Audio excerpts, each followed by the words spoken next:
చెప్పండి ఈరోజు వెల్లంపల్లి గారు సెంట్రల్ ఆఫీస్ వైఎస్ఆర్సీపీని ఏర్పాటు చేశారు.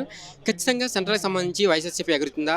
వెల్లంపల్లి గారి గురించి ముఖ్యంగా ఏం చెప్తారు? సెంట్రల్ నియోజకవర్గానికి సమన్వయకర్తగా శ్రీ వెల్లంపల్లి శ్రీనివాసరావు గారు మాజీ మంత్రివర్యులు ఎన్టీఆర్ జిల్లా అధ్యక్షులు నియమించడం జరిగి చాలా సంతోషకరము. ఇక్కడ గతంలో ఉన్నటువంటి కొండ ఉమా కానివ్వండి, ఇంకెవరైనా సరే వచ్చినా సరే మా వెల్లంపల్లి ఘన విజయం తప్పకుండా మంచి మెజార్టీతో గెలుస్తారని మాకు నమ్మకం ఉంది. వారి యొక్క కృషి, వారి యొక్క పట్టుదల గతంలో మనం పశ్చిమంలో చూసాము.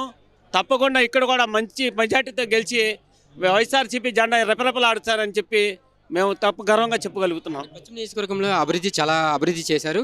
ఈ సెంట్రల్‌లో కూడా గెలిస్తే ఖచ్చితంగా సెంట్రల్ కూడా అభివృద్ధి జరుగుతుందని భావిస్తున్నారు. ఉదాహరణకు చూసుకుంటే మన పశ్చిమ నియోజకవర్గంలో వారి అభివృద్ధి చూసుకోవాలి. కేటీ రోడ్డు కానివ్వండి, క్రాంబే రోడ్డు కానివ్వండి, హౌసింగ్ బోర్డు రోడ్లు కానివ్వండి, థాయిడ్ రోడ్లు కానీ చూస్తే మీకు అర్థమవుతుంది వారు ఎంత కష్టపడి ఎంత పని చేస్తారో అనేది మనకు అర్థమవుతుంది. దాన్ని బట్టి రేపు రాబోయే రోజు ఆయన తప్పకుండా ఎమ్మెల్యే అవుతారు. తప్పకుండా సెంట్రల్ మంచి అభివృద్ధి, మంచి రోడ్లు గీళ్లు కానీ ఏదైనా సరే నేను మంచి అభివృద్ధి సాధిస్తుందని చెప్పి నేను గట్టిగా నమ్ముతున్నాను. మీరు కూడా ఒక కార్పొరేటర్గా మీ డివిజన్ సంబంధించి అనేక అభివృద్ధి చేస్తున్నారు. ఒక మంచి కార్పొరేటర్గా మీరు కూడా ప్రజల నుంచి ఆదరణ పొందుతున్నారు.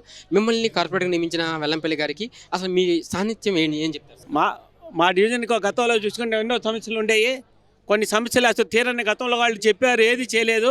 మేము మా ఎమ్మెల్యే గారు వచ్చిన వారి సహకారంతో మా యొక్క బర్రెలగౌండి కానివ్వండి, అది ఎప్పుడో అటు సైడు నీళ్ళు వెళ్ళక పాత పరిస్థితుల్లో చాలా ఇబ్బంది పడి గురి అవుతున్నాళ్ళు.